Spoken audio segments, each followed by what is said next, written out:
We gain freedom when we have paid its full price. हमने आज़ादी तभी पाई है जब हमने आज़ादी की पूरी कीमत चुकाई है. जय हिंद. This is Nazia Farooqui Katoch. आप सभी हिंदुस्तानियों को, तमाम सुनने वालों को इस स्वतंत्र दिवस की ढेर सारी शुभकामनाएं. आज़ादी के इस दिन की आप सभी को बहुत बहुत मुबारक. I wish you a very happy independence day.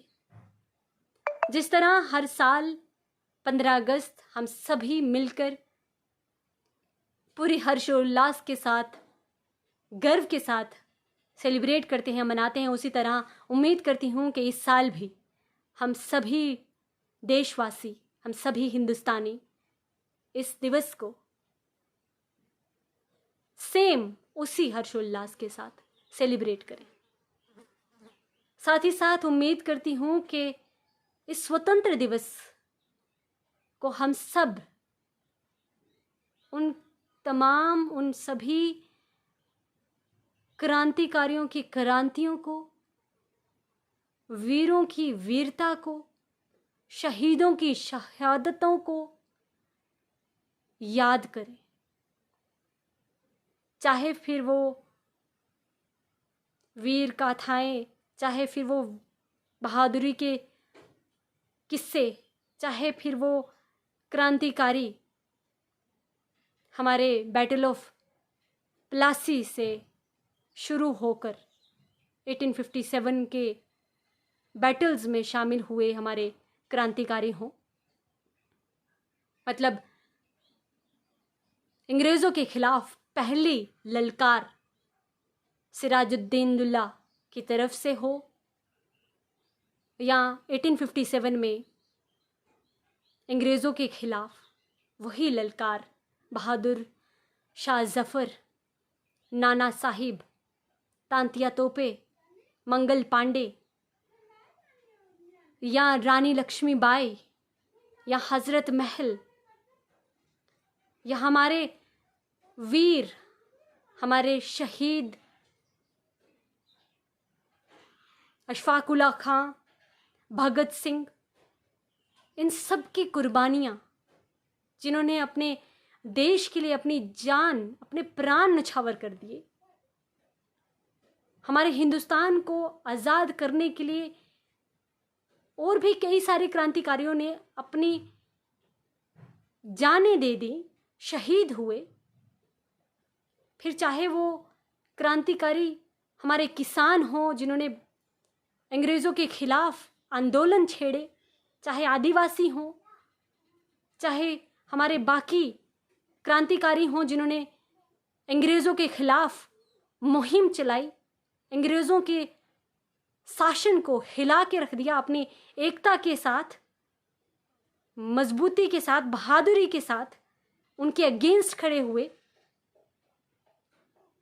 इसकी कई सारी एग्जाम्पल्स हमें देखने को मिलती हैं अपने इतिहास में, अपनी हिस्ट्री में. अगर 1857 की बात करूं, उस टाइम हमारे मुल्क की एकता, हमारे देश की एकता इन 3 स्लोगन्स से जानी जाती है.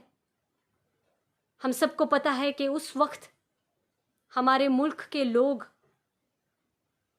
एक सकारात्मक राष्ट्र भावना से, राष्ट्रवाद से भरे हुए थे. उस टाइम वो मुल्क को प्रायोरिटी रखते थे, देश को प्रायोरिटी पे रखते थे, सबसे पहले रखते थे. एक प्लेटफॉर्म पर आकर हर मज़हब के लोग अपने मुल्क के लिए लड़ते थे.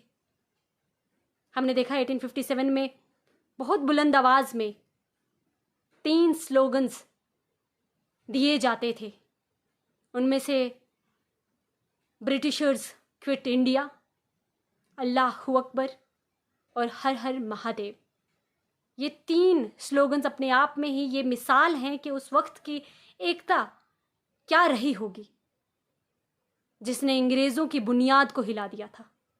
अंग्रेज़ डर गए थे. अंग्रेज़ों को पता था कि अगर हम इनकी एकता को नहीं तोड़ते या इनकी एकता को नहीं तोड़ पाए तो हम इन्हें कभी रूल नहीं कर पाएंगे. तभी तो उन्होंने बहुत साजिशों के साथ, प्रोपेगेंडा के तहत हेट्रेड फीलिंग, नफरतों की जो भावना है, वो उसका जो बीज है वो बोना शुरू कर दिया था। उसका असर हमने 1905 में देखा, जहाँ पर उन्होंने बंगाल पार्टीशन किया, जहाँ पर हिंदू बंगाल और मुस्लिम बंगाल से डिवाइड कर दिया गया। पर क्योंकि उस वक्त इतना सोशल मीडिया नहीं था, इतने प्रोपोगेंडा, इतनी भरी तादाद में जो है वो इनकलकेट नहीं हो पाती थी, स्प्रेड नहीं हो पाती थी हेट्रेड फीलिंग्स इतने, तो हमने ये देखा कि उस वक्त जब 1905 में बंगाल का पार्टीशन हुआ तो दर्द पूरे मुल्क को हुआ। पूरा हिंदुस्तान उसके ओपोजिशन में खड़ा हुआ, प्रोटेस्ट में खड़ा हुआ, क्योंकि उस वक्त हमारे हिंदुस्तानियों को पता था कि हमारी ताकत हमारी एकता है। अलग अलग धर्मों के लोग, अलग अलग जातियों के लोग एक प्लेटफॉर्म पर आकर देश के लिए लड़ते थे, लड़े हैं। पर अंग्रेजों ने धीरे धीरे डिवाइड एंड रूल पॉलिसी के जो बीज है, नफरतों का बीज है, communal riots, communal differences, religion की बेस पर नफरतें स्प्रेड करना, वो शुरू कर दिया। और हिस्ट्री गवाह है, जब जब नेगेटिव नेशनलिज्म पनपा है, मतलब जब जब नकारात्मक राष्ट्रवाद पनपा है, तब तक उस मुल्क का, उस देश का नुकसान